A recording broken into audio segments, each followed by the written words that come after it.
So shall we start? Yes. Okay, good.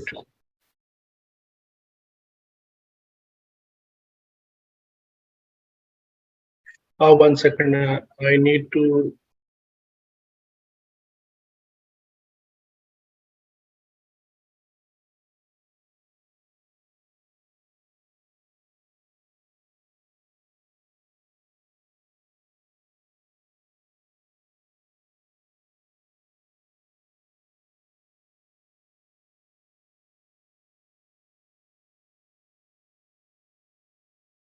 Okay.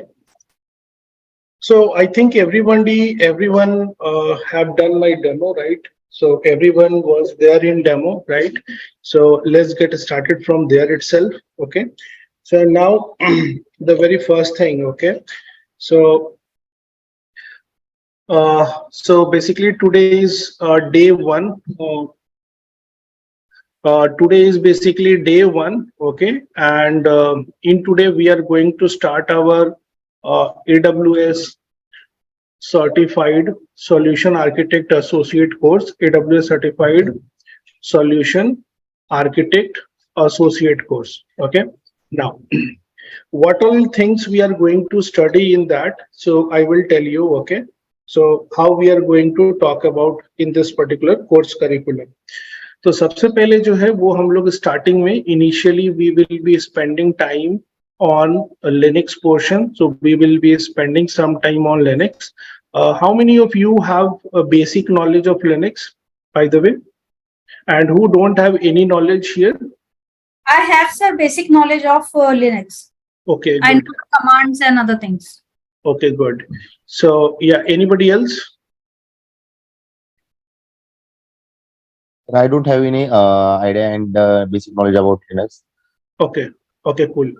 Fine so I will take care okay that's not a problem तो सबसे पहली चीज क्या करनी है आप लोगों को तो फर्स्ट थिंग फर्स्ट इज कि you should have everybody should have AWS free tier account तो सबके पास AWS का फ्री टियर अकाउंट होना चाहिए so today you all will be creating your free tier account after this class तो जब class हो जाएगा तो after this you will go and you will create AWS free tier account AWS free tier account अब ये free tier account जो है ये फ्री है अप टू सर्टेन कंडीशंस तो ऐसा नहीं है कि this free tier account is free for everything no it's not like that so this free tier account is given by AWS for learning purpose and this free tier account is free for 1 year so ideally 12 महीने के लिए ये account क्या है आपके लिए free है but free का मतलब ये नहीं कि सारी चीजें फ्री है एक कंडीशन अप्लाई है ठीक है जैसे कि कंडीशन अप्लाई कैसा है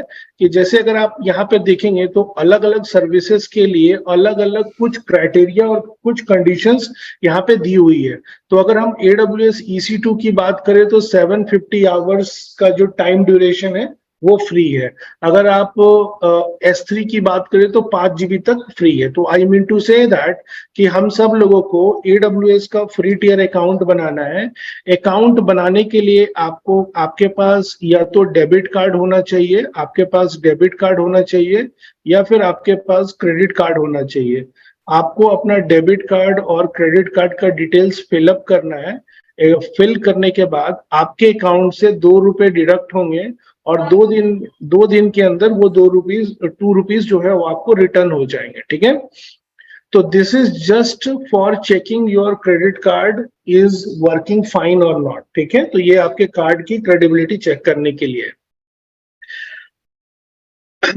हम सबके पास AWS अकाउंट में जब आपका AWS अकाउंट बन जाएगा और जब आप पहली बार अपने AWS अकाउंट में लॉगिन करेंगे तो कुछ इस तरीके का आपको पोर्टल दिखेगा this is how your AWS account will look like at the very first time okay AWS account कुछ इस तरीके का आपको सबसे पहली बार लगेगा ठीक है यहाँ पर होता है जिस बंदे का अकाउंट है the one who has created the account his name will come up over here her account के साथ एक अकाउंट आईडी होती है जो कि 12 डिजिट की होती है एक यूनिक अकाउंट आईडी है अगर आपका अकाउंट आईडी अलग होगा मेरा अकाउंट आईडी अलग होगा ठीक है।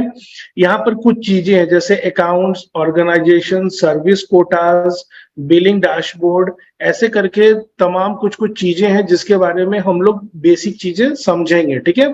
तो सबसे पहले हम सबके पास हमारा अपना AWS अकाउंट होना चाहिए। अकाउंट बनाने के बाद हम जब सबसे पहले लॉगिन करेंगे तो कुछ इस तरीके का लुक दिखता है हमारे AWS अकाउंट का। यहाँ पर सर्विसेज की जो बटन है, AWS की तमाम सर्विसेज को अलग अलग कैटेगरीज के अंदर डिवाइड किया गया है। अगर आप देखेंगे तो यहाँ पर A to Z की कैटेगरी है, जहां पर पहली अगर हम बात करते हैं एनालिटिक्स, तो एनालिटिक्स कैटेगरी के अंदर कौन कौन सी सर्विसेज आती हैं वो सारी सर्विसेज यहाँ पर हाईलाइट है। अगर हम बात करते हैं कंप्यूट कैटेगरी, कंप्यूट कैटेगरी के अंदर में जो सर्विसेज आती है जैसे EC2 इमेज बिल्डर, ये सारी सर्विसेज जो है वो यहाँ पर लिस्टेड है। तो कहने का मतलब है कि आज के डेट में AWS जो है वो 200 से ज्यादा सर्विसेज ऑफर करता है, 200 से ज्यादा सर्विसेज ऑफर करता है, और इन 200 सर्विसेज को अलग अलग कैटेगरीज के अंदर में क्या किया गया है, डिवाइड किया गया है, ठीक है। तो जैसे कि अगर हम सिंपल बात करें तो यहाँ पर क्लाउड कौन सा है, which cloud we are talking about, तो क्लाउड हो गया AWS। अब क्लाउड के अंदर में अगर हम कैटेगरी की बात करें तो यहाँ पे जो मेरी कैटेगरी है, अगर मैं एक एग्जांपल रखता हूं तो ये हो गई मेरी कैटेगरी। कौन सी कैटेगरी है, तो कंप्यूट एक कैटेगरी है, एक कंप्यूट एक कैटेगरी है। अब इस कंप्यूट कैटेगरी के अंदर में सर्विस होती है। तो जैसे कि मैं एक एग्जांपल लेना चाहता हूं कि कंप्यूट कैटेगरी के अंदर में जो सबसे फेमस सर्विस है वो कौन सी है, EC2 है। कौन सी सर्विस है, EC2 है, ठीक है। तो हम लोग डिटेल में सब कुछ जानेंगे। आज हमारा सबसे पहला दिन है, तो जो सबसे पहली रिक्वायरमेंट है कि हम सबके पास हमारा AWS फ्री टियर अकाउंट होना चाहिए। मुश्किल से 5 मिनट का समय लगता है AWS अकाउंट बनाने में। अकाउंट जो है ये 12 महीने के लिए फ्री होगा। सबसे अच्छी बात है कि 12 मंथ्स के लिए फ्री है, बट फ्री विथ कंडीशन। तो it is free but with condition. तो फ्री विथ कंडीशंस का है, तो ये क्या क्या कंडीशन है, ये चीजें मैं आपको समझाऊंगा कैसे कैसे काम करना है। AWS की जितनी भी सर्विसेज है वो सारी सर्विसेज, अगर हम ऑल सर्विसेज के ऊपर क्लिक करते हैं तो ये सारी सर्विसेज A to Z जो भी सर्विसेज हैं सारी सर्विसेज यहाँ पर आ गई है।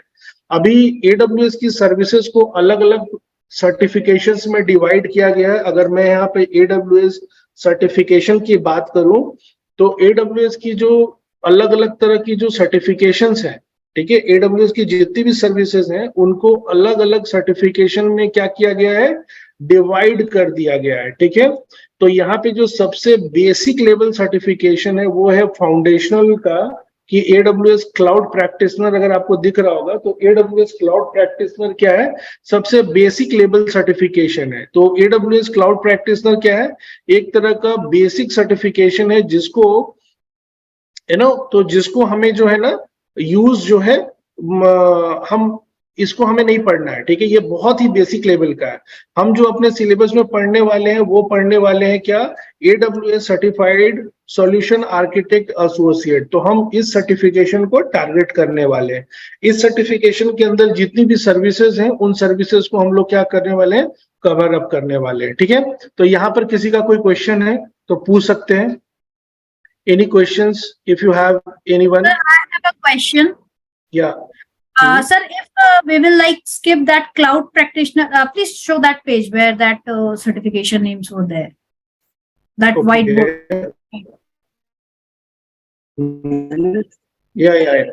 Yeah, that we are just. Tell me, madam. Yes, sir. We are just leaving that cloud practitioner. Rest we will cover up. Means in another session. This course is for solution architect, and the another course for system oops and developer and other certificates. Is it so? No. What I'm trying to tell you, कि AWS is providing 200 plus services, okay, 200 plus, listen to me carefully. So AWS is providing you 200 plus services, and all these services has been divided into different certifications, okay. So imagine a understanding that 20 to 25 services has been assigned into a certification that is called as Certified Solution Architect Associate, Certified Solution Architect Associate. Okay. Now again, there will be some 20 different services that you have to study in SysOps. Okay. There will be certain more services which will be covered under Developer Associate. Okay. So like this, AWS is having total 11 certification in market. The one which we are going to study is AWS Certified Solution Architect Associate, not all these. Okay, so all these certification, if you're willing to cover all these certification, it will take 2 to 3 years to complete all these certification. Okay, and even more than that. So we are targeting the first certification, that is called as AWS Certified Solution Architect Associate exam. Okay, this is our goal. Okay, now, did you get cleared? Hello? Yes, sir. Yes, Yes, sir. yes. Yeah, okay. So this is what. तो इस certification के अंदर में करीब 20 से 25 services हैं जो कि हमें पढ़ना है. और अगर कहा जाए कि ये जो सर्टिफिकेशन है, this is the beginning of AWS. यहाँ से AWS की जर्नी स्टार्ट होती है और हम लोग इस जर्नी को कवर करेंगे, ठीक है, हमारे सिलेबस में. तो जैसे मैंने आप लोगों को बताया कि हमारे पास सबसे पहले हमारा अपना AWS अकाउंट होना चाहिए. तो AWS अकाउंट हम लोग क्रिएट करेंगे. अगर उसमें कोई जरूरत लगेगा, creating AWS account is very easy.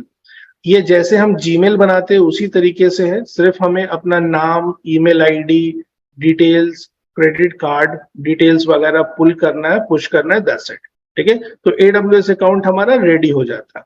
AWS account ready होने के बाद this is how your AWS account will look like when you will log in to your AWS account. This is how it will look like.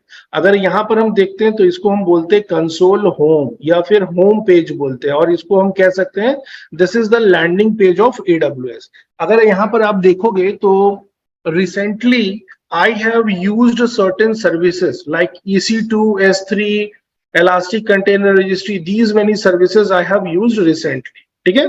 Now coming to this particular place, अगर मैं यहाँ पे बात करूं तो हर account के साथ एक यूनिक अकाउंट आईडी आती है, प्लस यहाँ पर अकाउंट्स का जो बटन है इसके ऊपर क्लिक करेंगे तो जिस भी बंदे या बंदी का अकाउंट है उसका डिटेल्स यहाँ पे शो करेगा कि किस बंदे का ये अकाउंट है, उसके बारे में कुछ इंफॉर्मेशन यहाँ पर शो करेगा. ठीक है, account related, who is the owner of this particular account, यहाँ पे कुछ इंफॉर्मेशन शो करेगा. ठीक है, तो यहाँ पे जो अकाउंट आईडी है वो ये है. अकाउंट नेम क्या है, तो क्लाउड एंड डेवऑप्स विद सत्यम है. ठीक है.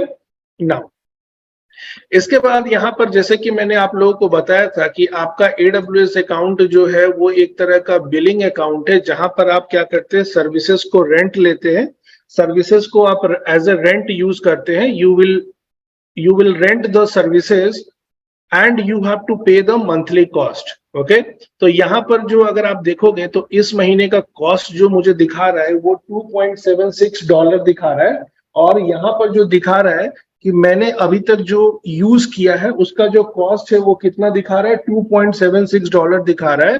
और यहाँ पे जो करंट बैलेंस है वो 1.98 है. और ऐसा दिखा रहा है कि अगर मैं इस महीने पूरे इसी तरीके से यूज करूंगा तो 4.91 तक जा सकता है. ठीक है, टोटल नंबर ऑफ सर्विसेज जो मैं यूज कर रहा हूं वो 7 है. ठीक है, और यहाँ पे जो दिखा रहा है, जैसे कि अगर यहाँ पे जाते हो, if you go here, 1 second,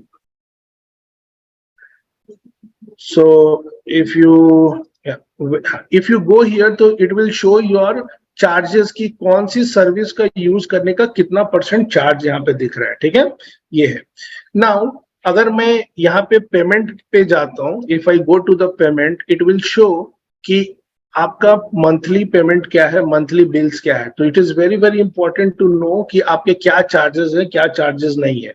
तो यहाँ पे दिखेगा कि in the month of May I have a due of 96 rupees. यानी 96 rupees I need to pay in the month of May. ठीक है, और जून मंथ में जो मेरा बिल है वो अराउंड 444 है, because I do all the demos and labs and everything and even DevOps practical. That is why my bill is high. ठीक है, बट आप लोगों का इतना बिल नहीं आने वाला है, आपको तरीके से बताया जाएगा कि कैसे यूज करना है।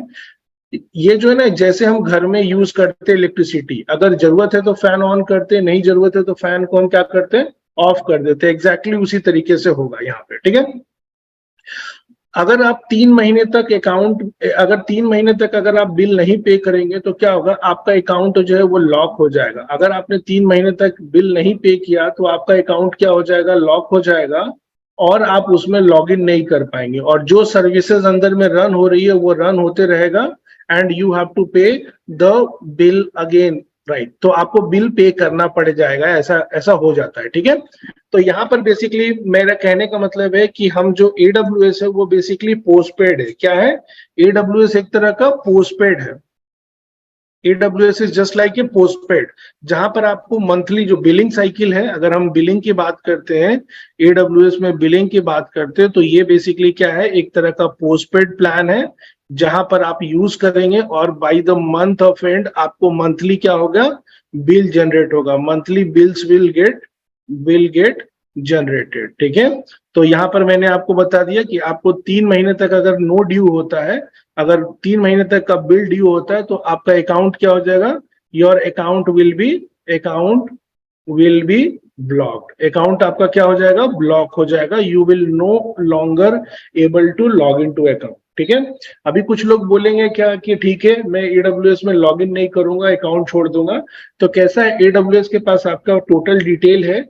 चाहे तो AWS लीगल भी जा सकता है, आई mean to say they can file a case against you कि please pay the pending amount. ठीक है, बट AWS ऐसा कुछ करता नहीं है। ठीक है, तो हमें एक्चुअली इसको प्रोफेशनली यूज करना है, क्योंकि कंपनी में भी आप यूज करेंगे। आप इमेजिन कीजिए कि मान लीजिए कंपनी में आपने क्या किया, 10-20 सर्वर बना दिए और छोड़ दिया, तो जब कंपनी में बिल आएगा तो आपसे पूछा जाएगा ना कि why you have created this server, तो you have to be answerable, right. That is why you need to use it very very carefully. वो सारी चीजें हम सीखेंगे, जो भी गलतियां करना है हम क्लास में करेंगे, so that we don't do these mistakes in corporate. ठीक है, नाउ तो यहाँ पर पोस्टपेड प्लान होता है, जितना यूज करोगे उतना पे करोगे, तो pay as you go model use होता है। पे एज यू गो मॉडल क्या होता है, यूज होता है। ठीक है, तो सबसे पहली चीज हमारे पास हमारा AWS अकाउंट होना चाहिए। अगर हम AWS सर्विसेज की बात करें तो टोटल नंबर ऑफ सर्विसेज आज के डेट में जो है वो 200 से ज्यादा सर्विसेज AWS प्रोवाइड करता है किसी और क्लाउड वेंडर के कंपैरिजन में। ठीक है, अगर हम यहाँ पर और अगर हम सर्टिफिकेशन की बात करें तो टोटल सर्टिफिकेशन कितने हैं, 11 सर्टिफिकेशंस है। The one which we are targeting is called as AWS certified solution architect associate exam. ठीक है, I think everybody is clear with this. ठीक है, तो मैंने 3-4 चीजें बताई हैं। आज हमारा पहला दिन है, तो पहले दिन में हम यहाँ पे कुछ बेसिक चीजें जानेंगे जिसके बारे में आपको जानकारी होना बहुत जरूरी है। इसके बाद अगर आप देखोगे तो यहाँ पर है सिक्योरिटी डिटेल्स, यहाँ पर है सेटिंग, ऐसे करके चीजें कुछ यहाँ पे दी हुई है। ठीक है, इसके बाद next is AWS account type. AWS account type, तो AWS अकाउंट टाइप के बारे में मुझे आपको बताना है कि AWS अकाउंट टाइप्स क्या होते हैं, वो मुझे आपको समझाना है कि AWS अकाउंट टाइप क्या होते हैं। तो जैसे कि AWS अकाउंट टाइप बोले तो बेसिक, 1 सेकंड,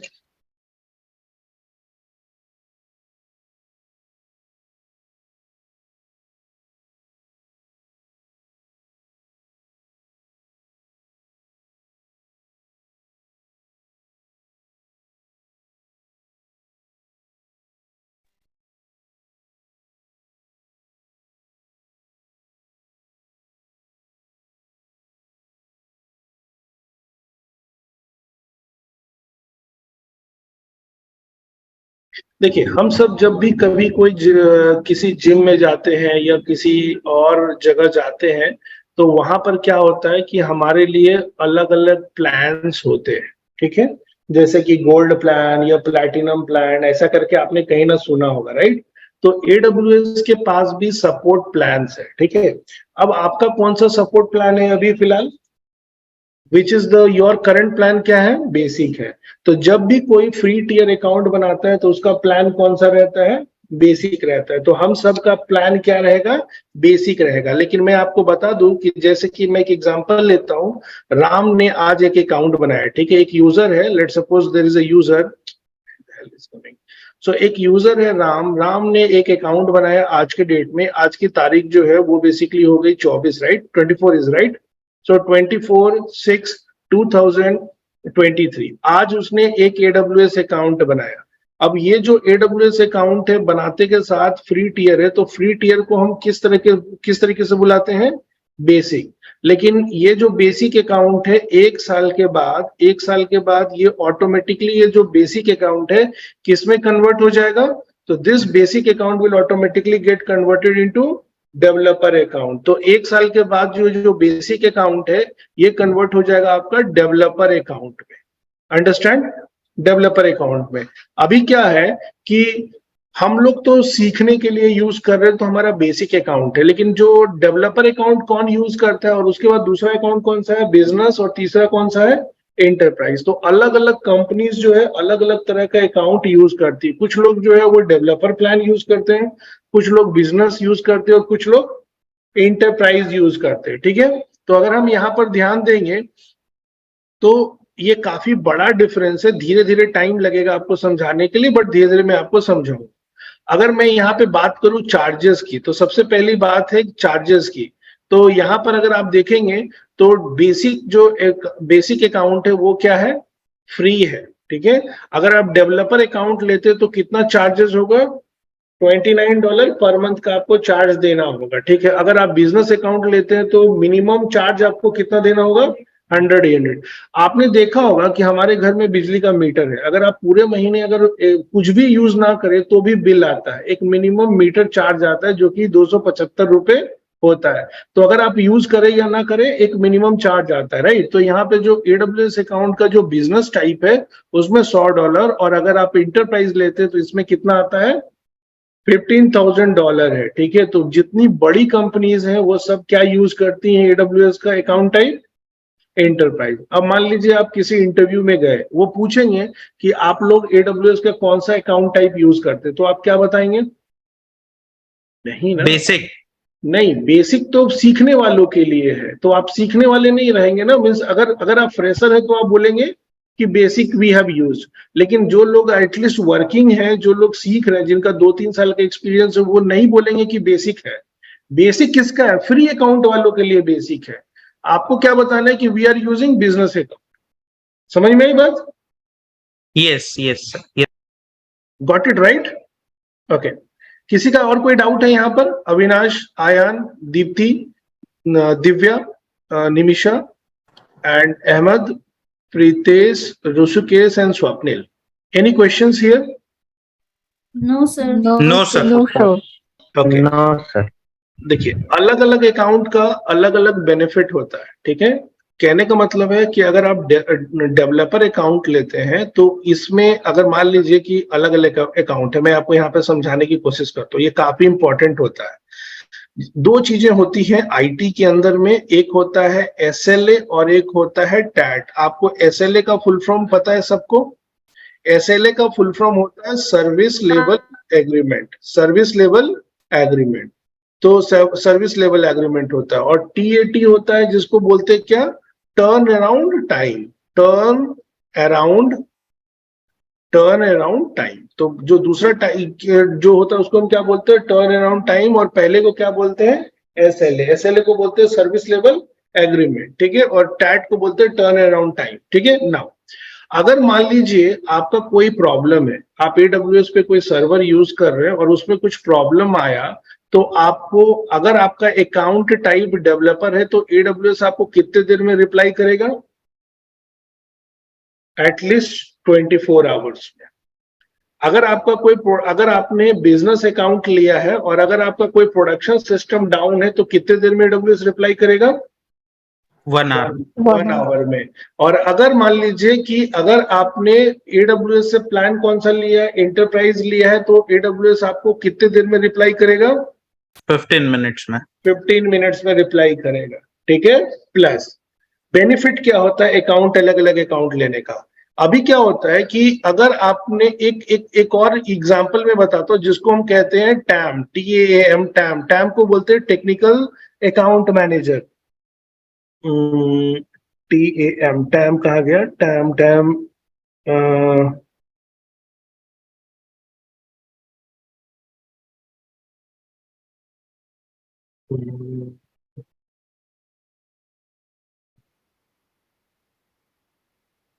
ओके। तो अगर आप बिजनेस और एंटरप्राइज अकाउंट लेते हैं तो AWS का एक बंदा जो है वो आपके साथ रहता है। कहने का मतलब है कि आप डायरेक्टली उसको क्या कर सकते हैं, कॉल कर सकते हैं और बोल सकते हैं कि मेरा ऐसा ऐसा प्रॉब्लम हो गया। वो AWS की टीम्स को लेकर आएगा और आपका प्रॉब्लम सॉल्व करेगा, ठीक है, जिसको हम बोलते हैं AWS का टेक्निकल अकाउंट मैनेजर, ठीक है। तो अभी फिलहाल अभी हम उतना डिटेल में नहीं जाएंगे, अभी फिलहाल हम बेसिक में समझेंगे कि अगर हम AWS अकाउंट टाइप की बात कर रहे हैं तो कौन कौन सा अकाउंट टाइप हमारे लिए अवेलेबल है, ठीक है। तो कौन कौन सा अकाउंट टाइप यहाँ पर हो रहा है हमारे लिए, which all account type do we have. तो सबसे पहले जो है यहाँ पे नोट करेंगे या बेसिक। हाँ, तो बेसिक, बेसिक से के बाद कौन सा है, डेवलपर। डेवलपर के बाद है बिजनेस, बिजनेस और बिजनेस के बाद है इंटरप्राइज। एंटरप्राइज। Very good. अभी ये जो बेसिक अकाउंट है ये 1 साल के बाद after 1 year the basic account will automatically turn into developer account, ठीक है। तो ये ध्यान रखना है। और जब डेवलपर अकाउंट हो जाएगा तो पर मंथ का बिल कितना आएगा, $29 का। आप कुछ यूज करो या ना यूज करो, ठीक है। क्यों क्यों ये चार्ज ले रहे हैं, क्योंकि इस अकाउंट के साथ वो एक्स्ट्रा फीचर्स प्रोवाइड करते हैं, ठीक है। एक डिफरेंस मैंने आपको बताया SLA का और टर्न अराउंड टाइम का, कि अगर आपका कुछ इश्यूज होता है तो depending upon how much money you are giving to AWS in the same way they will respond, ठीक है। तो ये एक बहुत ही इंपॉर्टेंट चीज है जिसको हम बोलते हैं AWS account type. AWS account type. Now एक चीज और देखेंगे जिसको हम क्या बोलते हैं, service, AWS service centre, service centre. Oh, not service center, that is support centre. अभी कैसा है, मान लीजिए आपका कोई सर्वर डाउन हो गया तो आप AWS को फोन लगाएंगे क्या? Do AWS has a mobile number और कॉल सेंटर नंबर? AWS कनेक्ट कैसे करेंगे आप? तो AWS का यहाँ पर क्या है, AWS का यहाँ पे जो है इसको हम बोलते हैं AWS का सपोर्ट सेंटर। कौन सा है? तो कल को अगर कुछ इश्यू हुआ तो AWS से कनेक्ट करना है तो आप किसके थ्रू कनेक्ट करेंगे? Support centre. बिल्कुल सही, सपोर्ट सेंटर। अभी सपोर्ट सेंटर में आप 3 तरह का टिकट रेज कर सकते हैं। एक तो है 3 तरह का टिकट रेज कर सकते हैं सपोर्ट सेंटर में आके, आप 3 तरह का टिकट रेज कर सकते हैं। पहला तो कौन सा है, अकाउंट एंड बिलिंग। अगर आपको कोई भी प्रॉब्लम अकाउंट और बिलिंग के रिलेटेड है तो आप यहाँ पे टिकट रेज कर सकते हैं। और दूसरा है क्या, टेक्निकल। तो अगर आपको कोई भी टेक्निकल प्रॉब्लम है तो आप उसको क्या कर सकते हैं, रेज कर सकते हैं। मान लीजिए पहला टेक्निकल है, यहाँ पर कौन सी सर्विस यूज दी हुई है, इलास्टिक कंप्यूट क्लाउड। अगर इलास्टिक कंप्यूट क्लाउड, अगर कोई सर्वर कोई स्टार्ट स्टॉप नहीं हो रहा है या कुछ तो भी प्रॉब्लम हो रहा है तो आप उसके लिए क्या कर सकते हैं, यहाँ पे टिकट क्या कर सकते हैं, रेज कर सकते हैं AWS। समझ में आई बात? Okay.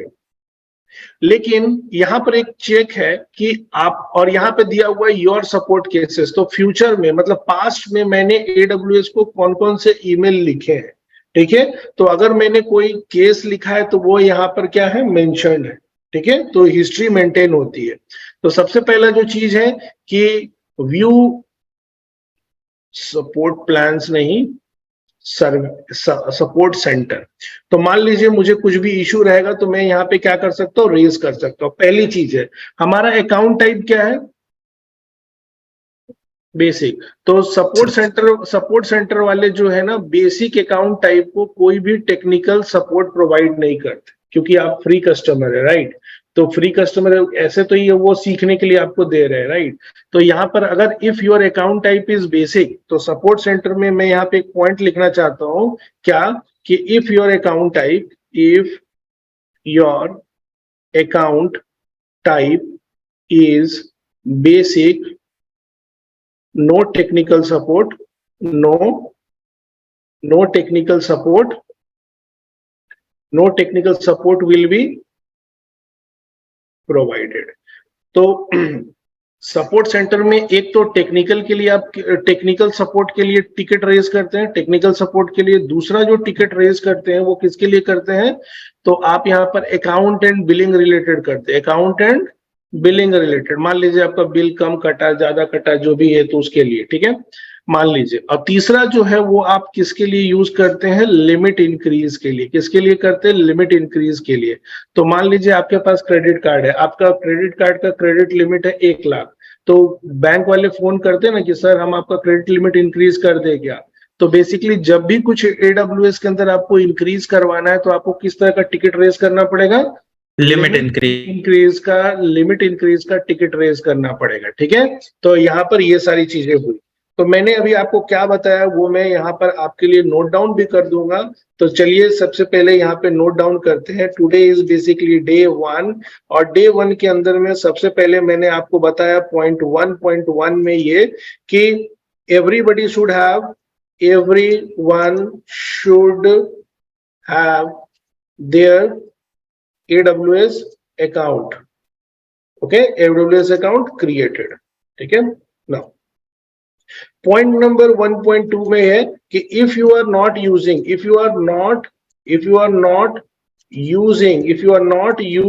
any account, if you are not using any services, please stop or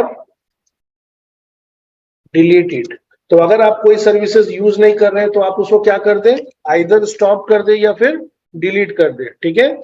दूसरी चीज कि यहां पर है, दूसरा पॉइंट है कि बिलिंग के बारे में पॉइंट ये है कि पोस्टपेड बिल है, जो बिलिंग मेथड है वो कौन सा है, पोस्टपेड बिलिंग मेथड है। और यहाँ पर आप पे कैसे करते हैं, पे एज यू गो मॉडल है, पे एज यू गो मॉडल। जैसे घर में बिजली बिल का है तो किसी महीने में 900 आता है, किसी में 1200 आता है, किसी में 1500, 1000 आता है। अगर गर्मी का मंथ है, आपने एसी ऑन रखा है तो बिल आएगा, मच ऑब्वियसली राइट है, राइट। तो अगर ज्यादा बिल आएगा तो ज्यादा पे करना होगा। सेम गोज विथ AWS, अगर आप ज्यादा सर्वर यूज करोगे तो आपको ज्यादा पैसे पे करने पड़ेंगे, ठीक है। आप सर्वर AWS से क्यों रेंट कर रहे हो, क्योंकि सर्वर का दाम बहुत ज्यादा होता है और अगर आप रेंट करते हो तो कम दाम में आपका काम हो जाता है, इसलिए हम रेंट करते हैं, ठीक है। हमारे यहाँ शादी वगैरह होता है तो हम 500 चेयर खरीदते हैं या 500 चेयर रेंट करते हैं, राइट, क्योंकि हम 500 चेयर का क्या करेंगे। हमारे यहाँ फंक्शन 2 दिन है, 3 दिन, हम 3 दिन के लिए रेंट पे लेते हैं और उसके बाद वो रिटर्न कर देते हैं, राइट। तो renting is also a smarter way of working, that is why every company, बहुत सारी कंपनीज क्या कर रही है, रेंट कर रही है, अपना खुद का कुछ भी खरीद नहीं रही है, ठीक है। अगर आप देखेंगे हमारे पुणे के अंदर में बहुत सारा IT पार्क है। अभी जो बिल्डिंग है, जैसे एक एग्जांपल लेते कोई कंपनी का, सिटी बैंक, ठीक है, तो सिटी बैंक या बार्कलेज का लेते, तो बार्कलेज ने क्या पूरा बिल्डिंग खरीदा है या रेंट पे लिया है, उसने लीज पर लिया हुआ है फॉर 10 ईयर्स। समझ में आई बात। अगर बिजनेस नहीं चला तो यहां से चले जाएंगे, तो वो क्या कर रहे हैं, लीज पे कर रहे हैं। तो renting and lease are the most preferred way of working, ठीक है। तो ये भी चीज है। तो pay as you go model है, बिलिंग है। आपको अगर आपने 3 महीने पे नहीं किए, if your bills are due for 3 months, if your bills are due for 3 months, then your account will be blocked। समझ में आई बात, ओके गुड। उसके बाद यहाँ पर जो है आपका, यहाँ पर हम लोग बात कर रहे थे सर्टिफिकेशन का। तो जो सर्टिफिकेशन हम लोग टारगेट कर रहे हैं वो सर्टिफिकेशन कौन सा है, तो वो सर्टिफिकेशन का पूरा नाम जो है वो क्या है, यहाँ पर AWS certified solution architect associate है, ठीक है। दिस इज द सर्टिफिकेशन, ठीक है। इस सर्टिफिकेशन को करने के लिए कोई भी कोडिंग एक्सपीरियंस नहीं चाहिए, ठीक है। जो भी चीजें हैं वो सारी चीजें मैं आपको यहाँ पर बताने वाला हूँ, ठीक है। चलेंगे, अगर हम इस सर्टिफिकेशन की थोड़ी और बात कर ले तो 65 क्वेश्चंस आएंगे एग्जाम में, 65 क्वेश्चंस आएंगे एग्जाम में, 65 क्वेश्चन आएंगे और इस क्वेश्चन को सॉल्व करने के लिए आपको 130 मिनट्स का टाइम मिलेगा, ठीक है। ये सारे क्वेश्चंस क्या होंगे, ऑब्जेक्टिव क्वेश्चन होंगे, ठीक है। प्लस इस एग्जाम का जो कॉस्ट वो $150 है, कोई रीटेक नहीं है, नो रीटेक, मतलब एक ही बार आपको मौका मिलेगा तो गिव द एग्जाम। जो सर्टिफिकेशन मिलेगा वो 2 साल के लिए वैलिड है, 2 ईयर वैलिड है, वैलिडिटी है, ठीक है। कोई भी ऑब्जेक्टिव क्वेश्चंस है, 65 क्वेश्चंस 3 मिनट। एग्जाम आप ऑनलाइन भी दे सकते हैं, ठीक है, फ्रॉम होम, प्लस आप एग्जाम ऑनलाइन भी दे सकते हैं, होम से भी दे सकते हैं, या फिर एग्जाम सेंटर से भी दे सकते हैं, ठीक है, दोनों तरीके से दे सकते हैं। एग्जाम का जो कॉस्ट है $150 प्लस जीएसटी आपको लगेगा और प्लस करेंसी कन्वर्सन चार्ज भी लगेगा, क्योंकि आप जो करेंसी चेंज कर रहे हैं, एग्जाम का जो पैसा है वो यूएस डॉलर में और आपका credit card debit card Indian rupees में, तो इंडियन रुपीज से जो चार्ज लगता है तो करेंसी कन्वर्जन चार्ज भी यहाँ पे 600 रुपए लगता है। तो ये आपका एग्जाम का चार्ज होता है, ठीक है।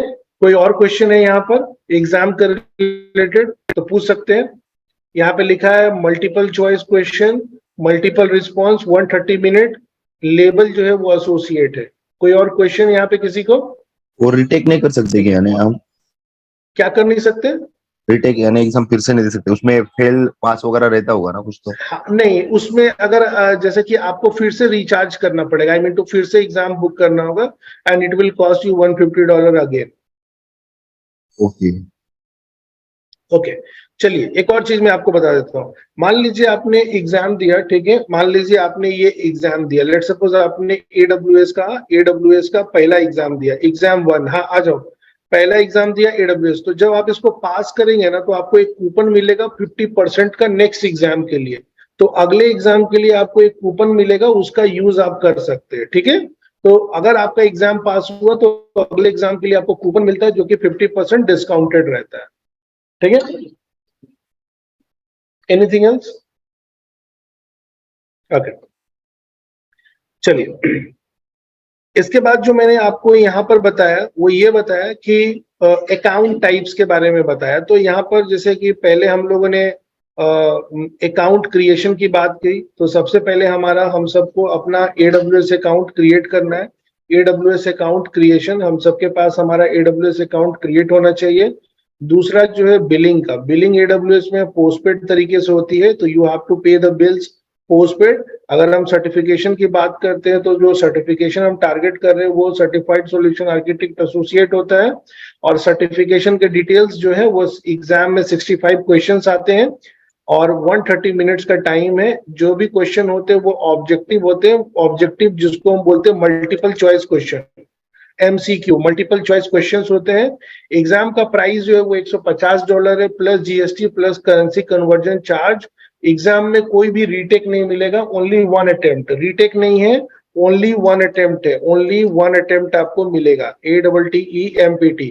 और एग्जाम का जो वैल्यू है वो 2 साल के लिए वैलिड रहेगा, और एग्जाम आप घर से भी दे सकते हैं या फिर एग्जाम सेंटर से भी दे सकते हैं, कोई भी प्रॉब्लम नहीं है।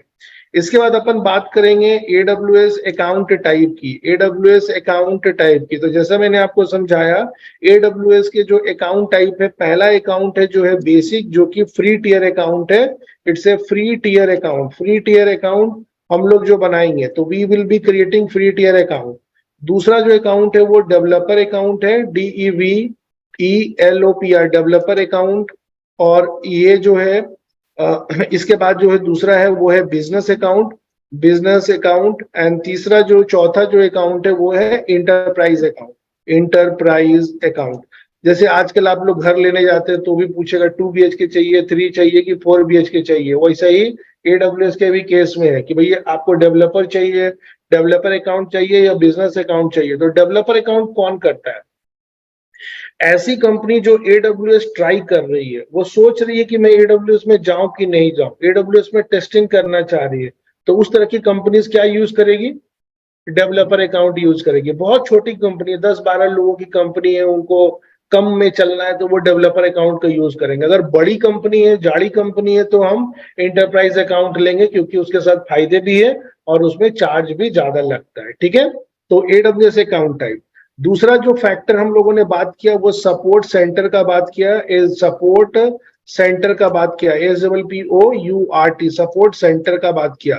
सपोर्ट सेंटर का मतलब क्या है कि अगर कल को कुछ भी इश्यू हुआ AWS से, तो AWS का कोई फोन नंबर नहीं है, कस्टमर केयर नंबर नहीं है, आपको क्या करना पड़ेगा? टिकट रेज करना पड़ेगा। आपको टिकट या फिर टिकट बोलिए या फिर केस बोलिए, आपको टिकट या केस क्या करना पड़ेगा? ओपन करना पड़ेगा via support centre. Support centre के through, support centre SPOURT, support centre.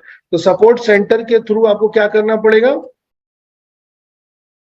CENTER। तो सपोर्ट सेंटर के थ्रू क्या करना होगा? टिकट रेज करना होगा। टिकट आप 3 कैटेगरी में रेज कर सकते हैं। पहला जो है वो कौन सा है? Account and billing related. तो अगर कुछ भी इश्यूज है, अकाउंट एक्टिवेट नहीं हो रहा है, बिल पे कर दिया फिर भी लॉगिन नहीं कर पा रहे हैं, या फिर आप लॉग आउट हो जा रहे हैं, कुछ तो भी रिलेटेड है, या बिल ज्यादा आ गया कम आ गया, वो सब उसके रिलेटेड आपको इधर है। दूसरा जो है वो टेक्निकल सपोर्ट। तो टेक्निकल सपोर्ट बोले तो क्या कि मेरे को कुछ भी प्रॉब्लम आ रहा है, I am not able to do it, तो टेक्निकल सपोर्ट के लिए। तीसरा जो है वो लिमिट इंक्रीज के लिए, लिमिट इंक्रीज के लिए। ठीक है, इंक्रीज के लिए। तो इतनी सारी चीजें मैंने बताई। किसी को कोई भी प्रॉब्लम है इन चीजों में, ये डाउट है, तो प्लीज बताइए। So what all things we have told is on the screen. कुछ भी ऐसा है जो भी पूछना चाहते हैं तो पूछ सकते हैं।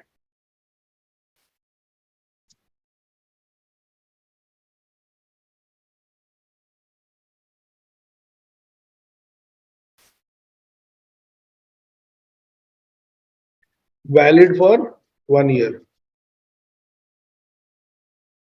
ओके, और कुछ किसी को पूछना है यहाँ पे? Any doubt, any questions? Hello. Yes, yes please, your name? Pritesh. हाँ प्रीतेश, बोलिए। सॉरी, मैंने नोट डाउन किया है। ये आप हाँ, शेयर करने वाले हो या हम फिर से पूरा नोट डाउन करना है ये वाला? सब मैं शेयर करूंगा, आपको टेंशन लेने की जरूरत नहीं, सारा कुछ शेयर करूंगा। आपके व्हाट्सएप ग्रुप में मैं पेस्ट कर दूंगा, ऐसे ही करके ओके आपके व्हाट्सएप ग्रुप में पेस्ट कर दूंगा। ठीक है, तो ओके टेंशन नहीं है, यहाँ पर गए आप, आपको इस तरीके से मिल जाएगा सारा कुछ। ठीक है, जो ठीक है। डायग्राम अपन, हाँ, तो जैसे कि हम लोग जो भी पढ़ाते हैं, तो जो भी डायग्राम्स वगैरह है, क्लास के सारे डायग्राम्स वगैरह है, वो भी हम आपको ग्रुप चैट में पेस्ट कर देते हैं। ठीक है, don't worry on those things. Thank you sir, thank okay, यहाँ पर कोई डाउट है किसी को? You. No, sir. Okay, good. Okay, आगे चलेंगे। अब मैं थोड़ा सा आपको AWS के बारे में, AWS इंफ्रास्ट्रक्चर के बारे में बात करूंगा। किसके बारे में बात करूंगा? AWS इंफ्रास्ट्रक्चर के बारे में बात करूंगा। AWS इंफ्रास्ट्रक्चर क्या है? AWS इंफ्रास्ट्रक्चर में जाने से पहले, उसमें जाने से पहले हम सबसे पहले आएंगे एक चीज पर, जिसको हम क्या कहते हैं? मैंने ये लिखा है, I think I will give this also, but this is little bit not organized, but I will give this to you.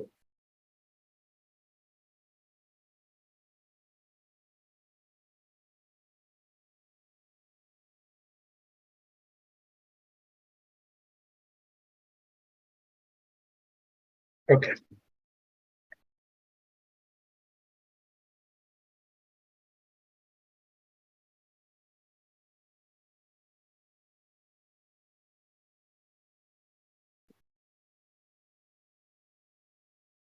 Okay.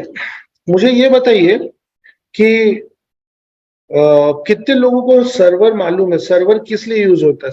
Server आपने देखा है क्या? Have you seen server? आपने सर्वर देखा है क्या? कोई सा भी सर्वर देखा है क्या? Anybody have seen any kind of server? Anybody have seen any kind of server? Yes, sir. कौन सा? Sir, when I was a front-end developer, so while working, I have seen it. Okay okay, ठीक है, मुझे लगता है कि okay ठीक है, चलिए यहाँ पे देखेंगे। तो यहाँ पर मैं आपके साथ एक एग्जांपल शेयर कर रहा हूँ जिसको हम क्या बोलते हैं, IBM H23 ब्लेड सर्वर। ये एक IBM के द्वारा बनाया गया एक ब्लेड सर्वर है। ये जो ब्लेड सर्वर है ये एग्जैक्टली ब्लेड के जैसा दिखता है, ठीक है, ये ब्लेड से बहुत लंबा है। सो this is the blade server, ये कुछ इस तरीके से दिखता है, ठीक है। तो जो सर्वर हमने देखा है वो अलग है और ये हम जिसकी बात कर रहे हैं वो अलग है। तो this is what exactly is a physical server look like, ठीक है।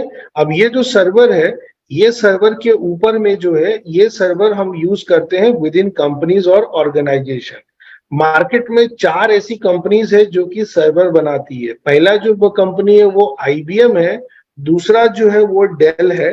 डेल के जो मॉडल आते हैं वो डेल पावर एज आते हैं। तो डेल पावर एज के अलग अलग तरह के ब्लेड सर्वर्स आते हैं, ठीक है, और ये जो ब्लेड सर्वर्स है काफी कॉस्टली होते हैं। तो this is an example of Dell blade server. अगर आप यहाँ पे रेट देख रहे होंगे तो आपको दिखेगा कि डेल पावर एज R550 जो मशीन है इसका दाम कितना है, 3,97,000, और ये जस्ट एक मिनिमम प्राइस है। इसका जब आप कॉन्फ़िगरेशन चेंज करवाएंगे तो आपका जो इसका प्राइस है वो 5 लाख से ऊपर चला जाएगा, ठीक है।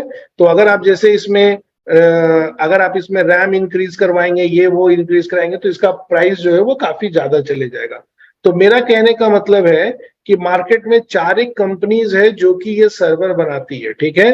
पहला जो है वो IBM है, दूसरा जो है वो डेल है, तीसरी जो कंपनी है, दूसरी कंपनी डेल है, तीसरी जो कंपनी है,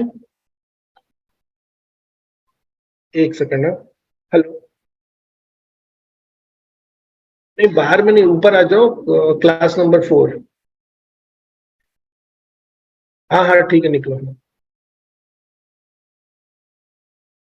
सो यहाँ पर कैसा है, डेल है, डेल के बाद जो है दूसरी कंपनी कौन सी है, तीसरी कंपनी HP है, और चौथी कंपनी जो है वो कौन सी है, सो सिस्को है। तो ये 4-5 कंपनीज ऐसी कंपनी जो कि सर्वर बनाती है, और हम एक स्पेसिफिक टाइप के सर्वर की बात कर रहे हैं जिसका नाम क्या है, ब्लेड सर्वर, ठीक है। ये एक तरह का फिजिकल सर्वर है, फिजिकल सर्वर। सब लोग यहाँ पर थोड़ा सा मेरे को आंसर देंगे कि आपके लैपटॉप के अंदर में क्या डला हुआ है, आपके लैपटॉप के अंदर में क्या रहता है, मदरबोर्ड। क्या रहता है, मदरबोर्ड रहता है। और इस मदरबोर्ड के ऊपर में आपने क्या इंस्टॉल किया हुआ है, विंडोज 11, विंडोज 11 इंस्टॉल किया हुआ है।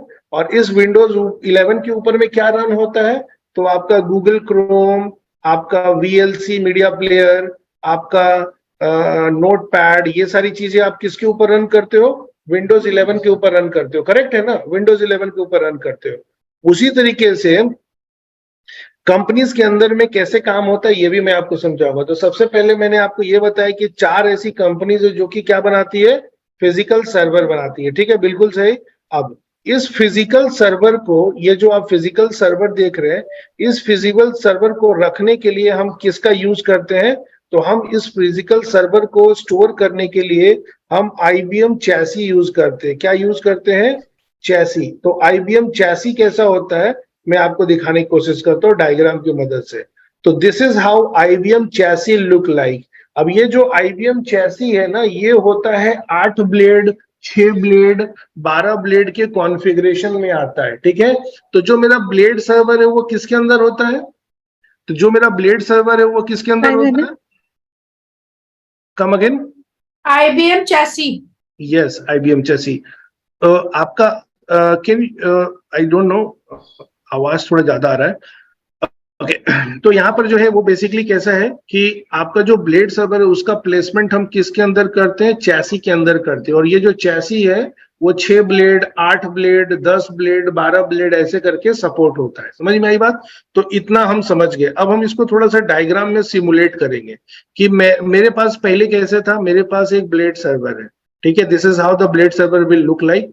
इस ब्लेड सर्वर को हम एक चैसी के अंदर में क्यूब, आपको याद होगा आपने बचपन में जरूर क्यूब बनाया होगा, so this is how the cube, we get we create a cube, right?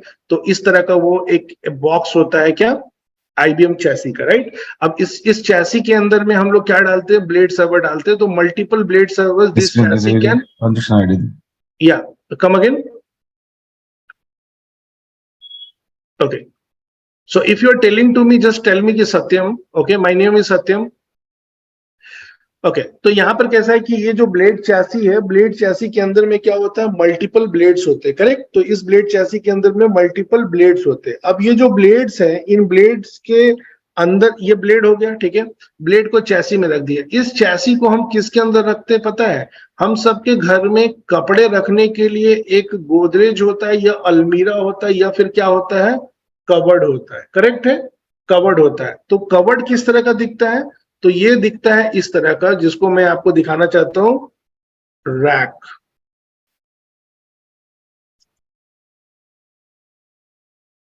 अब आपने अपने ऑफिसेस वगैरह में इस तरह की किसी रूम में इस तरह का कुछ देखा रहा होगा, अगर आप ऑफिसेस वगैरह जब मतलब you know, so what you have seen is like you might have seen this kind of boxes inside one of your server room। अगर ऑफिस में डेफिनेटली कहीं ना कहीं आपने देखा होगा कि एक सर्वर रूम होता है, और उस सर्वर रूम के अंदर में ये क्या है, तो ये जो बड़ी सी चीज है इसको हम क्या बोलते हैं, रैक बोलते हैं। ये क्या है?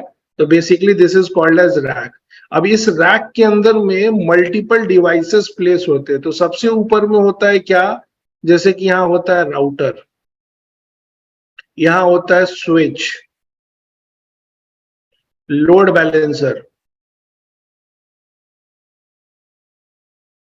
और उसके नीचे होता है चैसी, और इसके नीचे होते हैं स्टोरेज वाले बॉक्सेस, ठीक है? इसके अंदर होते हैं सैन के बॉक्सेस। तो ये हो गया सैन, सैन के ऊपर क्या हो गया, चैसी, और चैसी के में हो गए ब्लेड्स। समझ में आ रही है ये बात? चैसी के अंदर क्या हो गया, ब्लेड हो गया, ठीक है, ब्लेड हो गया। और ब्लेड के ऊपर जो है वो बेसिकली क्या हो गया, ये हो गया ब्लेड, ब्लेड के ऊपर होता है लोड बैलेंसर, ऐसे करके। अब ये सारी चीजें मैंने आपको क्यों बताई? ये चीजें मैंने आपको इसलिए बताई कि एक वर्ड है जिसका नाम आप सब लोगों ने सुना होगा, जिसको हम क्या बोलते हैं, क्या बोलते हैं, डेटा सेंटर। डेटा सेंटर एक बहुत बड़ी सी बिल्डिंग है, डेटा सेंटर एक बहुत ही बड़ी बिल्डिंग है। उस बिल्डिंग के अंदर में करीब, डिपेंडिंग अपॉन, हो सकता है उस डेटा सेंटर के अंदर करीब हो सकता है 1 से लेके 500 या 2000 3000 रैक्स होते हैं। तो एक डेटा सेंटर के अंदर कितने रैक्स होते हैं? तो 500 से 3000 तक रैक्स होते हैं, यानी 3000 racks will be there in a data centre.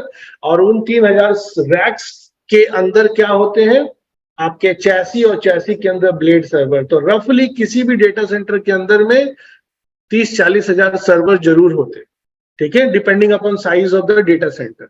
समझ में आई बात? तो मैं आपको क्या बताना चाहता हूं, मैं आपको ये बताना चाहता हूं कि डेटा सेंटर एक बहुत बड़ी बिल्डिंग है जिसके अंदर में बहुत सारे सर्वर्स रखे होते हैं। और वो सर्वर्स कौन से होते हैं? तो ऐसे फिजिकल ब्लेड सर्वर्स होते हैं। उन ब्लेड सर्वर को हम किसके अंदर रखते हैं? चैसी के अंदर रखते हैं। चैसी को किसके अंदर रखते हैं? रैक के अंदर रखते हैं।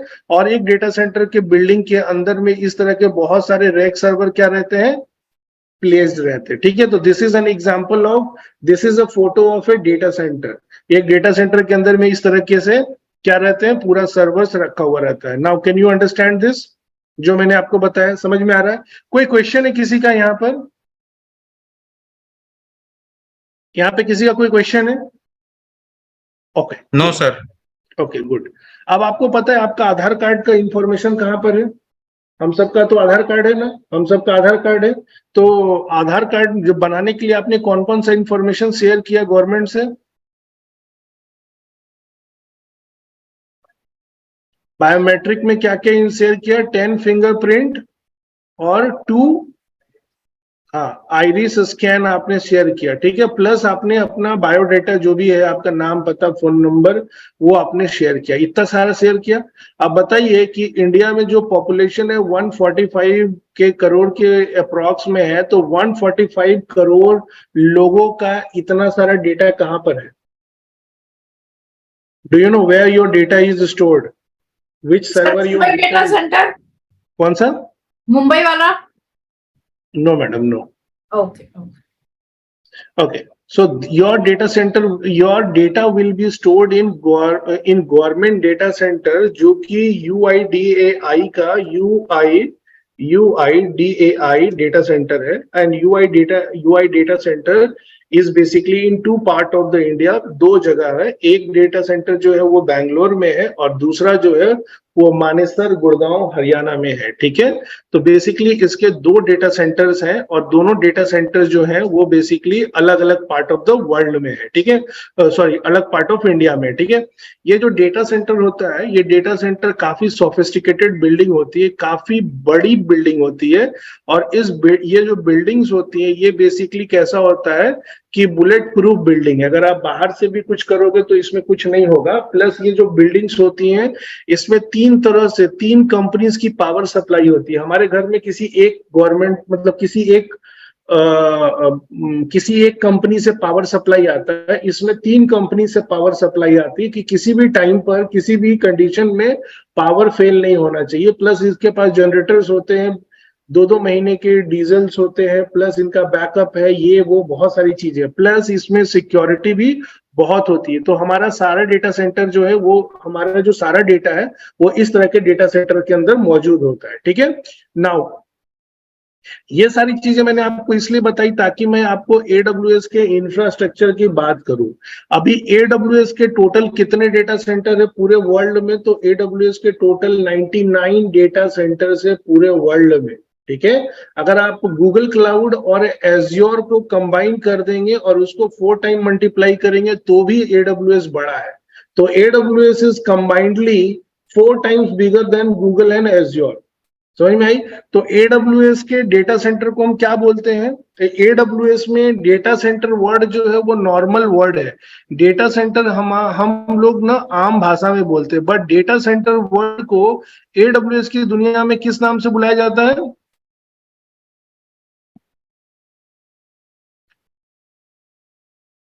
तो data center equals to availability zone. कितने अवेबिलिटी जोन्स हैं AWS के पूरे वर्ल्ड में? How many? यहाँ पर 99. Very good 99. Madam, can you please don't shout, okay? It seems you are shouting. Okay, please be mild. So what I'm trying to say here कि data centre जो है, data centre को हम लोग किस भाषा में बुलाते हैं AWS में अवेबिलिटी जोन बोलते हैं। तो जहां पे भी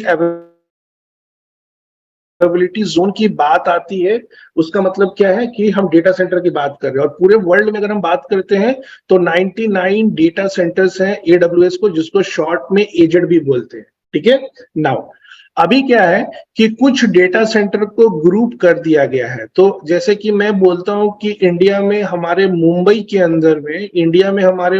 अंदर में 3 जगह डेटा सेंटर है और ये डेटा सेंटर का लोकेशन किसी को नहीं पता है, ये क्लासिफाइड है। जो अमेजोन में काम करते हैं उनको भी नहीं पता है।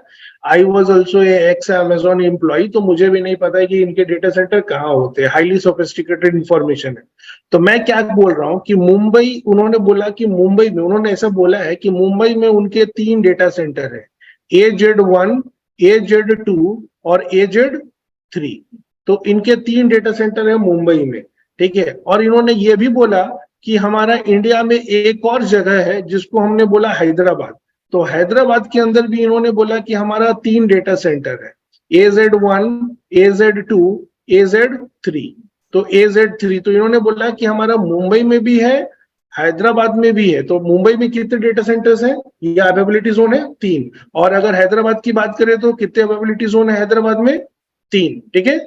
नाउ तो जो ग्रुपिंग ऑफ, अगर हम इस तरीके से समझे कि grouping of availability zone equals to is called as region, ठीक है। तो अगर हम इंडिया की बात करते हैं, if I talk about India में AWS का क्या प्रेजेंस है, ठीक है। तो इंडिया में AWS का प्रेजेंस ऐसा है कि इंडिया में 2 रीजन है। कितने रीजन है? 2 रीजन है। पहला रीजन कौन सा है? Mumbai, very good. मुंबई का कोड है AP-South-1, ये याद रखना है हम लोगों को, यूज होगा। दूसरा रीजन कौन सा है? हैदराबाद। हैदराबाद का कोड क्या है? AP-South-2। AP stand for Asia Pacific, ठीक है। अभी मुंबई रीजन में कितने अवेबिलिटी जोन है?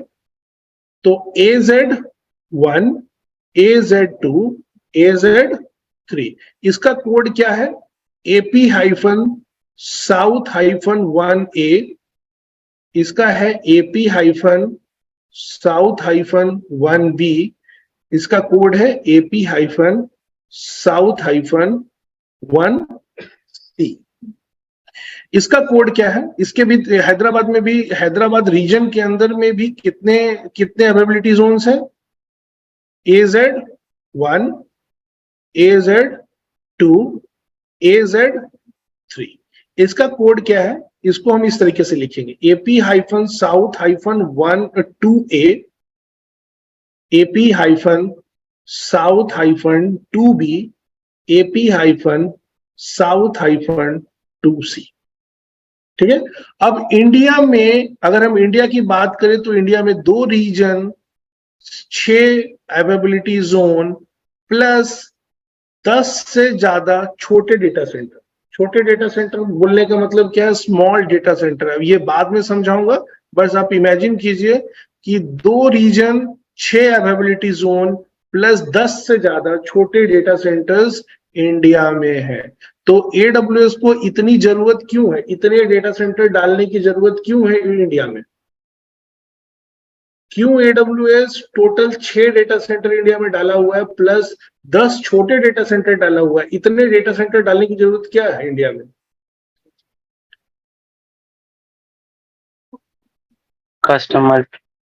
कस्टमर्स। ठीक है, चलिए अब मैं market demand means companies demand. Yes, market demand and company demand. अगर आप इस पेज को देखेंगे ध्यान से तो पूरे वर्ल्ड में कितनी रीजन है? 31। पूरे वर्ल्ड में कितने डेटा सेंटर है? और पूरे वर्ल्ड में छोटे डेटा सेंटर कितने हैं? 450 प्लस छोटे डेटा सेंटर हैं पूरे वर्ल्ड में। और ये छोटे डेटा सेंटर मतलब एकदम छोटे नहीं, मतलब एटलीस्ट तो भी बड़े होंगे, बट कहने का मतलब है कि छोटे 450 भी डेटा सेंटर्स हैं। ये छोटे छोटे जगह पर फैले हुए हैं। नाउ ये पूरा मैप है वर्ल्ड का, जहां जहां उनका प्रेजेंस है। और अगर आप यहाँ पे रेड बिंदी देखेंगे तो जो रेड बिंदी है वो अपकमिंग है। मतलब ऐसा नहीं कि उन्होंने इतना बना के आराम से बैठ गए, नहीं। हर साल ये क्या करते हैं? अपने इंफ्रास्ट्रक्चर को बड़ा बड़ा कर रहे हैं, क्योंकि इनको बहुत सारे लोगों को अपना रिक्वायरमेंट पहुंचाना है। तो बहुत सारे लोग जो है AWS यूज करना चाहते हैं, इसलिए वो क्या कर रहे हैं कि अपना रिक्वायरमेंट मतलब कस्टमर को सर्विसेज दे पाए, इसलिए वो क्या कर रहे हैं? ब्रांच ओपन कर रहे हैं, राइट। हमारे यहाँ देखते हैं ना, मीन्स जैसे आप देखते हैं कि किसी एरिया में डोमिनोज नहीं था, फिर एक डोमिनोज आ जाता है, फिर दूसरा आ जाता है, तीसरा आ जाता है, राइट। तो डिमांड को पूरा करने के लिए ब्रांचेस ओपन होते हैं। तो जो इजराइल के अंदर में AWS का रीजन आने वाला है, थाईलैंड, मलेशिया, ठीक है, यहां पर आने वाला है कनाडा, ठीक है। तो ये सारी चीजें यहां पर होने वाली, ठीक है। नाउ इंडिया के अंदर कितना है? इंडिया में हैदराबाद कब खुला? हैदराबाद कब खुला? 2022। तो अभी रिसेंट खुला है 2022 में, यस। तो हैदराबाद 2022 में खुला। और कितने डेटा सेंटर है हैदराबाद में? और डेटा सेंटर को क्या बोलते हैं? Availability zone. मुंबई की बात करते हैं तो मुंबई में कितने हैं? 3। कब खुला मुंबई में? 2016। Yes, 2016। Okay, fine. So now next go here. ये जो इनका जो है ना, और इनमें ये बता रहे हैं कि हमने 245 कंट्रीज और टेरिटरी सर्व किए, और ये सब काफी सारी चीजें हैं यहाँ पे रीजन से। और यहाँ पर क्या दिखा रहा है? कमिंग सून का दिखा रहा है, ठीक है। कोई क्वेश्चन है यहाँ पे किसी का? Please go ahead and ask. Any questions from anyone? No sir. Okay, cool. No sir. तो ये जो डायग्राम है और ये जो कोड है काफी इंपॉर्टेंट है, ठीक है, अब चलिए हम यहाँ पर चलते हैं स्क्रीन में, हम यहाँ पर चलते हैं और आपको यहाँ पे बताने की कोशिश कर रहे हैं कि आप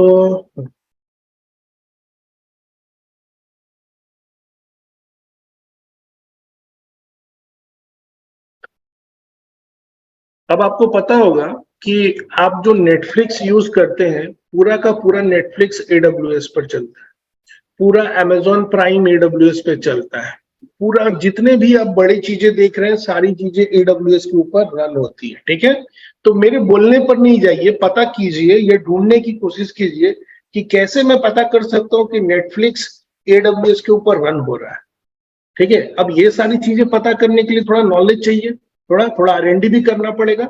ठीक है, हम नेटफ्लिक्स की बात कर रहे थे, अब यहाँ पर देखिए कि अब मुझे बताइए कि ये यहाँ पर ये देख रहे हैं क्या लिखा हुआ है, मुंबई। अब यहाँ पर जितने भी रीजन हैं AWS के, सबके नाम लिखे हुए। अब मुझे बताइए कि मैं इंडिया में रहता हूं तो मैं कौन से रीजन पे काम करूं, मतलब कौन से डेटा सेंटर को कनेक्ट करूं, मुंबई को करूं या फिर हैदराबाद को करूं या फिर सिंगापुर करूं, कौन सा डेटा सेंटर मुझे करना चाहिए कनेक्ट? हाँ, जो पास है। क्यों हम करना चाहिए? क्योंकि जब डेटा ट्रांसफर होगा तो जल्दी होगा, राइट, जल्दी ट्रांसफर होगा। तो हमेशा जो डेटा सेंटर आपको सेलेक्ट करना है वो मुंबई करना है। तो यहाँ पर, यहाँ से आप अगर मुझे ना, मान लीजिए मुझे सिंगापुर डेटा सेंटर सेलेक्ट करना, तो बस मुझे क्लिक करना है और मैं बस यहाँ से सिंगापुर डेटा सेंटर कनेक्ट हो जाऊंगा, मुझे कुछ भी नहीं करना है। तो if I want to change the region, I have to simply click on this particular button, that's it. Now whatever server I will create, that will be created in the Singapore data center. Understanding the fact? तो कहा गया है कि जहां पर आप रहते हैं उसी को, तो या आप इंडिया में हैं तो मुंबई या हैदराबाद सेलेक्ट करते हैं। श्रीलंका के लोग कहां पे कनेक्ट करेंगे? श्रीलंका के लोग कहां पे कनेक्ट करेंगे, कौन सा रीजन में कनेक्ट करेंगे? गेसेस? सर मुंबई सबसे ज्यादा पास पड़ेगा। हाँ, मुंबई या हैदराबाद पास पड़ेगा। ठीक है, हाँ जी। अगर आप नेपाल की बात करेंगे तो नेपाल के लोग भी जो है वो इसी को कनेक्ट करेंगे। ठीक है, अगर मैं आपको बता दूं तो रशिया इतनी बड़ी एरिया है, रशिया के अंदर AWS का कोई भी डेटा सेंटर नहीं है, तो Russia don't have any data centre in the world. China में भी 2 जगह पे डेटा सेंटर आया, बीजिंग और ये क्या है, निंगजियांग, जो भी है। अगर आप देखोगे तो आपका दिमाग जो है हिल जाएगा। जापान इतनी छोटी जगह है और जापान में कितने डेटा सेंटर है पता है?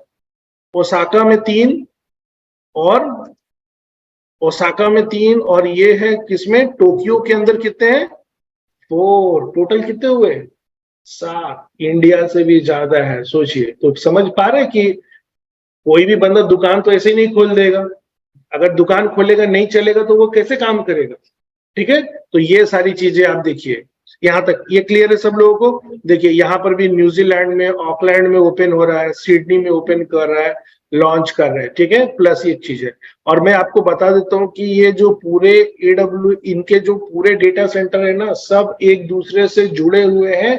इनका अपना प्रॉपर केबल है, इनका पूरा अपना प्रॉपर केबल है और इस तरह के केबल्स है। तो पूरी दुनिया जो है वो एक दूसरे से कनेक्टेड है वाया सबमरीन केबल्स। ओके, तो यहाँ पर जो, अगर आप यहाँ पे जाएंगे तो मैं आपको यहाँ पे बता देता हूँ कि एक पूरा वर्ल्ड के अंदर इंटरनेट कैसे फ्लो होता है, तो वो भी बहुत ही इंटरेस्टिंग है और बहुत कम लोग हम लोग जानते हैं। तो पूरे वर्ल्ड के, पूरा जो वर्ल्ड है ना वो इंटरकनेक्टेड है via these kind of cables. और ये केबल्स जो है ना समुद्र के नीचे, कहने का मतलब है कि समुद्र के नीचे ये केबल्स बिछे हुए हैं। ये जो हम लोग पूरा इंटरनेट यूज कर रहे हैं ना, पूरा यहाँ पे जो अल्ट्रा फास्ट इंटरनेट यूज कर रहे हैं, इतना फास्ट इंटरनेट हर जगह नहीं मिलता है। ठीक है, पहली बात है। और जितना डेटा प्लान हम एज ए यूज कर रहे हैं उतना डेटा प्लान बाहर में नहीं है। अभी पूरे इंडिया में कोई भी बंदा कुछ भी करेगा वो सारा इंफॉर्मेशन यहाँ से होके जाता है। ठीक है, तो आप जो भी कम्युनिकेट करते हो वो सारा कुछ है। अगर आप नेटफ्लिक्स पे कनेक्ट करते हो तो नेटफ्लिक्स का डेटा कहाँ पर रखा हुआ है? तो नेटफ्लिक्स USA में है। तो आप यहाँ से डेटा पैकेट, आपका जो इंफॉर्मेशन है वो समुद्र में इन वायर्स के थ्रू होके ऐसे ऐसे करके पूरा जाता है। तो this point is called as landing zone. India का ये लैंडिंग जोन है। इंडिया में 3-4 लैंडिंग जोन है। यहाँ पर जो है ये अलग लैंडिंग जोन है, ठीक है। ये शायद चेन्नई में है, तो चेन्नई के अंदर में लैंडिंग जोन है। यानी पूरा वर्ल्ड एक दूसरे से कनेक्टेड है वाया दीज केबल्स, ठीक है।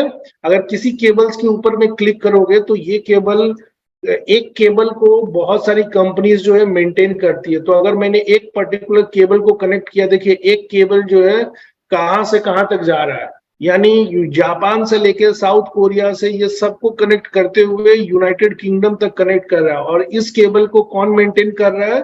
तो who is the owner of this cable? Global cloud exchange ये है। और ये इनके इतने सारे लैंडिंग पॉइंट्स है। तो ये लोग बेसिकली क्या है ना, सब शेयर्ड अमाउंट में करते हैं, ठीक है। तो इंटरनेट इंफ्रास्ट्रक्चर जो चल रहा है ये बहुत ही मेहनत का काम है। समुद्र के नीचे कुछ भी हो सकता है, राइट।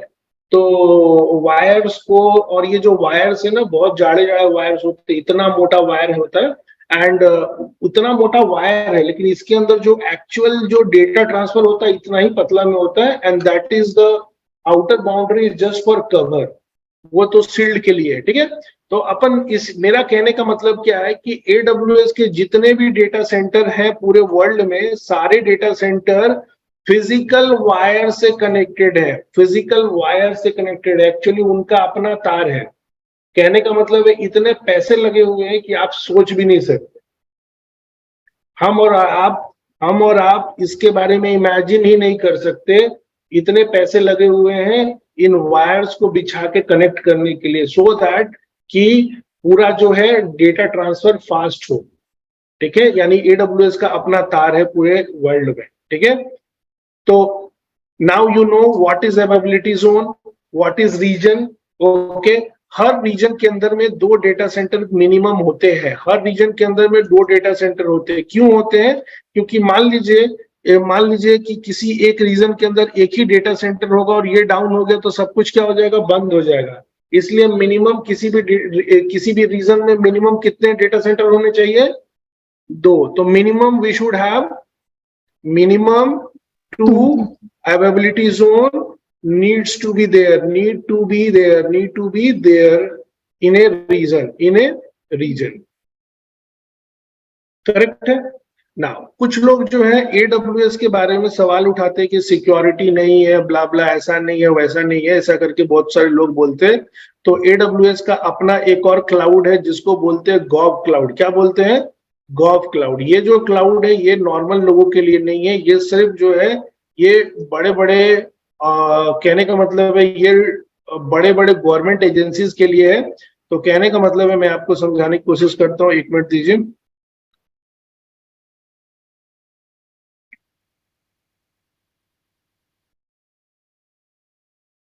ओके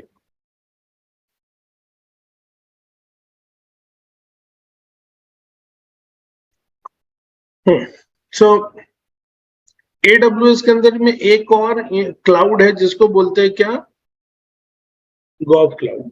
ये जो गॉव क्लाउड है ये सिर्फ स्पेशल गवर्नमेंट के लिए है। तो गवर्नमेंट के लिए, तो यूएस में आपने FBI का नाम सुना है, CIA का नाम सुना है, आपने DOD का नाम सुना है। तो DOD होता है department of defence, CIA, FBI, ये लोग AWS गॉव क्लाउड यूज करते हैं, ठीक है। गॉव क्लाउड यूज करते हैं। ये जो गॉव क्लाउड है इसमें हम लोग और आप लोग नहीं जा सकते। ये एक तरह का सेपरेट क्लाउड है AWS का जिसमें ये लोग यूज करते हैं, राइट। तो बहुत सारा सिक्योरिटी एंड ऑल यहाँ पर तो पहले से ही है, ठीक है। चलिए तो अपन नोट्स को थोड़ा सा इंक्रीज कर लेते हैं। यहाँ पे हमने सपोर्ट सेंटर तक बताया था, इसके बाद हमने क्या बताया? सपोर्ट सेंटर के बाद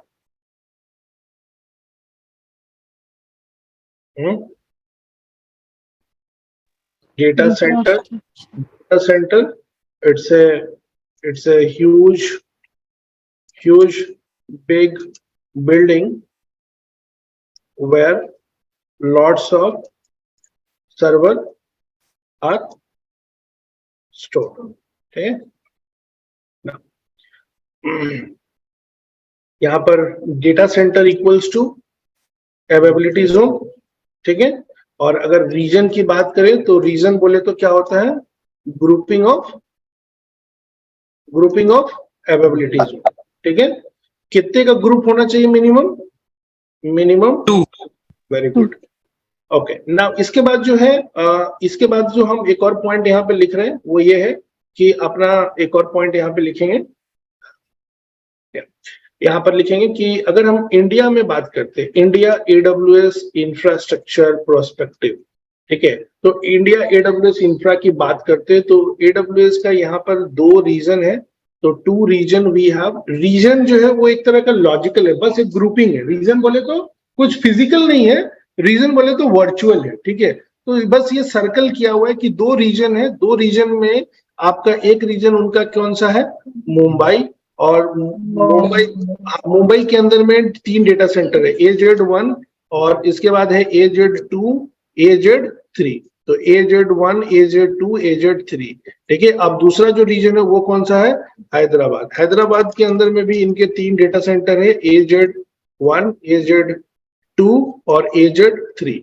ये कोड भी इंपॉर्टेंट है। ये जो कोड अभी मैं यहाँ पे लिख रहा हूँ तो ये कोड काफी इंपॉर्टेंट है क्योंकि ये कोड हम लोग यूज करेंगे क्लास में बार बार। तो AP-South-1 और इसमें हो गया AP-South-1A,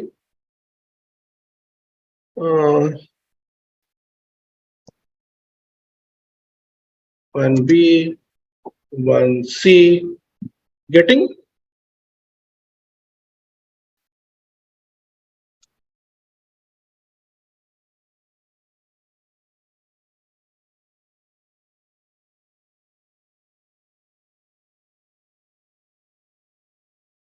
ठीक है। तो नोट्स भी बनाना मैंडेटरी है। तो इसी तरीके से आप जैसे जैसे नोट्स बनाते जाएंगे आपका नोट्स बनते जाएगा और क्लास के एंड तक आपके पास 70-80 पेज का नोट होगा जो आप किसी भी इंटरव्यू में जाने से पहले क्या कर सकते हैं, रिवाइज कर सकते हैं, ठीक है। इसलिए बहुत ही इंपॉर्टेंट होता है। तो ये पॉइंट भी हम आपको आपके व्हाट्सएप में पेस्ट करके दे देंगे, ठीक है। नाउ तो अभी बेसिकली कैसा है कि हो सकता है कुछ दिन तक कुछ मतलब मे बी नेक्स्ट वीक तक कुछ लोग हमारे क्लास में ऐड होंगे, तो दैट्स नॉट अ प्रॉब्लम। हमारा क्लास जो है वो उसी तरीके से चालू रहेगा, ठीक है। तो अभी फिलहाल जो है वो हम लोग इतना करते हैं। कुछ और भी डाउट है, कोई क्वेश्चन है किसी का तो हम लोग वो लेंगे। हाँ, प्रैक्टिकल जो है वो हम लोग जैसे जैसे धीरे धीरे आगे बढ़ेंगे वैसे लेंगे। कल जो है वो हम लोग AWS में लॉगिन करेंगे। तो कल तक जैसे जिन जिन लोगों का AWS अकाउंट है अभी आप बनाना स्टार्ट कर सकते हैं। लिंक मैं प्रोवाइड करता हूँ कि कहाँ से आप बनाएंगे। तो आप यहाँ पे जाइए, AWS अकाउंट, यहाँ पे क्रिएट AWS अकाउंट है, मैं लिंक सबके साथ शेयर कर रहा हूँ। आप अपना अकाउंट बनाइए। अकाउंट बनाने के बाद आपको एक टूल लगेगा, वो जो है वो आपको एक टूल लगेगा, जो टूल आपको यहाँ पर यूज करना है, ठीक है।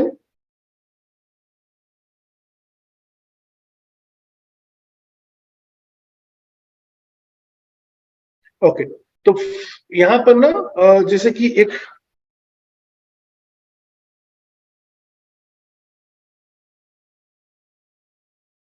ओके, तो यहाँ पर जैसे कि ये एक इस पे लिंक पे जाएंगे और यहाँ पर आप अपना अकाउंट डिटेल्स डालना स्टार्ट कीजिए, ठीक है। यहाँ पे डिटेल्स डालिए, आपका जो है यहाँ पर ये होगा। तो just paste this link, take a link from the group chat. जो भी इंफॉर्मेशन होगा ग्रुप चैट में ही जाएगा, प्लस जो भी प्रैक्टिकल आप करेंगे उसका अपडेट भी ग्रुप चैट में ही करेंगे। जैसे मैं स्क्रीनशॉट दे रहा हूँ ना, उसी तरीके से आपको भी स्क्रीनशॉट यहाँ पे शेयर करनी है, ठीक है। तो this is the link. Plus एक चीज है, जिन लोगों के पास एक और टूल इंस्टॉल करना पड़ेगा, हालांकि AWS का प्रैक्टिकल के लिए आपको कोई भी टूल नहीं लगता है, बट यहाँ पर एक टूल आपको इंस्टॉल करना होगा जिसको बोलते हैं पुट्टी। तो अगर पुट्टी नहीं है आपके पास तो putty.org पे जाकर यहाँ पर मैं लिंक दे देता हूँ, पुट्टी डाउनलोड करना है। ये वाला आपको यहाँ पे कॉपी लिंक करके ये वाला डाउनलोड करना है और एक और चीज डाउनलोड करनी है, दैट्स इट। सारा कुछ काम जो है वो AWS के ग्राफिकल में ही हो जाएगा, ठीक है। We don't need to go anywhere else. तो AWS ने ये मेक श्योर किया है कि AWS सीखने के लिए कोई भी टूल्स आपको इंस्टॉल नहीं करना है, दैट्स इट। आपको एक लैपटॉप चाहिए जिसमें गूगल क्रोम ब्राउजर हो, 4 GB RAM, more than enough, and that's it, nothing else. DevOps सीखने के लिए बहुत सारी चीजें यूज करनी पड़ती है, तो जैसे होगा बीच बीच में कभी कभी मैं आपको उसके लिए भी गाइड और इंफॉर्मेशन देते रहूंगा, ठीक है। Any questions here from anyone? Any question? तो एक बार क्विक रिवाइज कर लेते हैं। आज के क्लास में हमने क्या बात किया? आज हमारा सबसे पहला क्लास है, हमने थोड़ा सा लाइट रखा है। इस क्लास में हमने सबसे पहले बात किया कि हम सब लोगों को अकाउंट क्रिएट करना है AWS का, जो कि फ्री टियर अकाउंट होगा। फ्री टियर का मतलब है फ्री मतलब टोटल फ्री नहीं, अप टू सर्टेन कंडीशन, कुछ कंडीशन एप्लीकेबल है, ठीक है। एक तरह का यहाँ पर आपको इंफॉर्मेशन दिया गया है कि अगर आप AWS में कुछ यूज नहीं करते हैं तो आप या तो सर्वर को बंद कर दे या तो फिर डिलीट कर दे। जैसे कि मैं आपको एग्जांपल दिखाना चाहूंगा कि मैंने यहाँ पर एक सर्वर को यूज नहीं कर रहा हूं तो मैंने उसको क्या कर दिया है, बंद कर दिया है। तो I will go to this particular page and I will show you कि I am not using a server, so what I have done is कि I have shut down the server. तो उससे मेरे क्या होंगे, कॉस्ट बचेगा। तो AWS में कैसा है कि अगर कुछ भी रन होगा तो आपको पे करना पड़ेगा। Getting my sense? थोड़ा इंटरनेट स्लो है आई थिंक। मुंबई रीजन में हम लोग यूज करते हैं, तो मुंबई रीजन के हिसाब से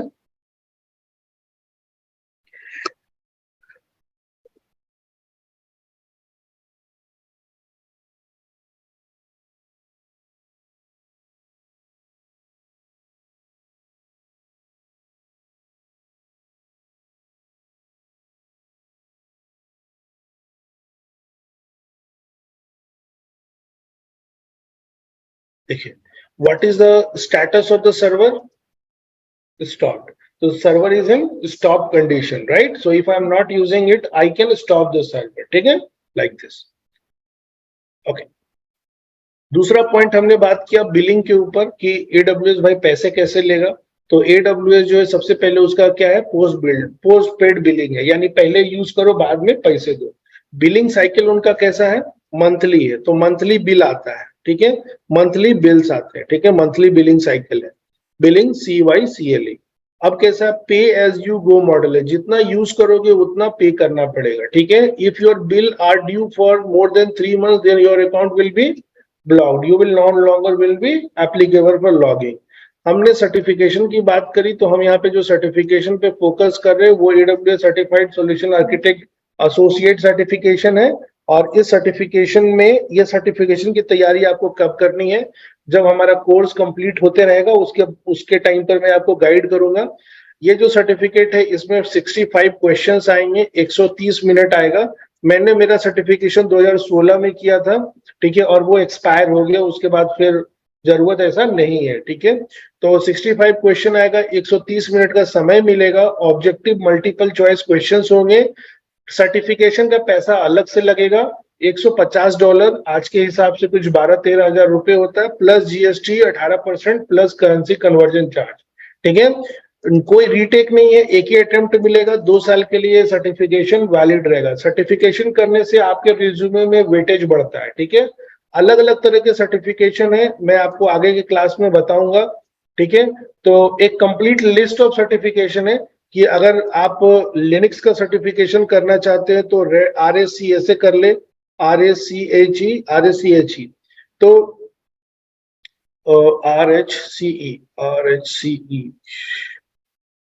RHCE।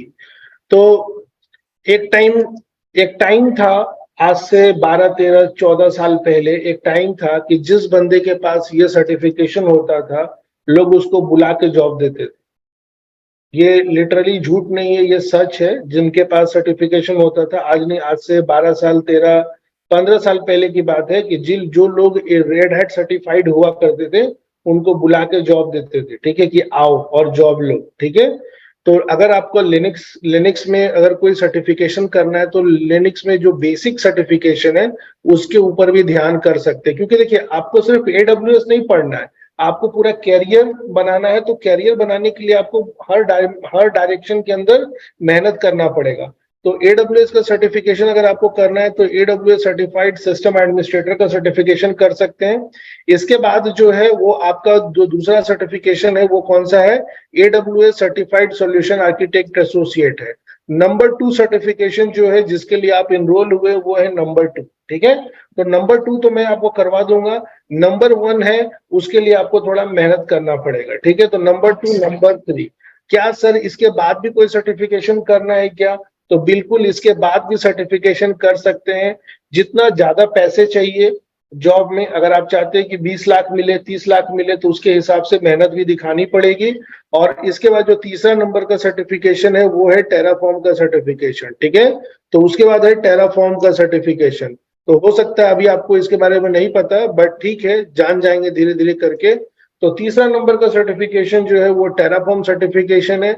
इससे आपका नॉलेज भी बढ़ेगा, पैसे भी बढ़ेंगे, स्किल्स भी बढ़ेगा, ठीक है। कंपनी का कॉन्फिडेंस बढ़ता है। जब कंपनी किसी का सर्टिफिकेशन देखती है ना, ओके एक बंदे ने रेड हैट भी किया है, AWS भी किया है, ये भी किया है और ये भी किया है, तो उसको समझ में आता है कि इस बंदे ने टाइम दिया है, समय दिया है इसके पीछे, ठीक है। तब जाके सर्टिफिकेशंस होते हैं। तो आईटी के अंदर सर्टिफिकेशन का बहुत महत्वपूर्ण है, ठीक है। तो ये हो गया। इसके बाद भी अगर आपको कोई सर्टिफिकेशन करना है तो CKA सर्टिफिकेशन फोकस कर सकते हैं, जो कि आज के डेट में सबसे इंपॉर्टेंट सर्टिफिकेशन है। अगर 2022 और 2023 की बात करें तो CKA जिसको बोलते हैं सर्टिफाइड क्यूबरनेटिस एडमिनिस्ट्रेटर, आज के डेट की सबसे इंपॉर्टेंट सर्टिफिकेशन ये है, ठीक है। तो आपका टारगेट कैसा होना चाहिए कि ओके ठीक है, इस बैच में हमने इनरोल हुआ तो हम अपना ये सर्टिफिकेशन करके लेंगे, इसके बाद हम आगे धीरे धीरे करके हम गाइडेंस लेते रहेंगे कि हमें कैसे ये सारी चीजें अचीव करनी है। समझ में आई बात? तो that's it for today's class. कल अगेन हम लोग कनेक्ट करेंगे and will continue slowly and gradually, धीरे धीरे करके आगे बढ़ेंगे। So that's it, thank you.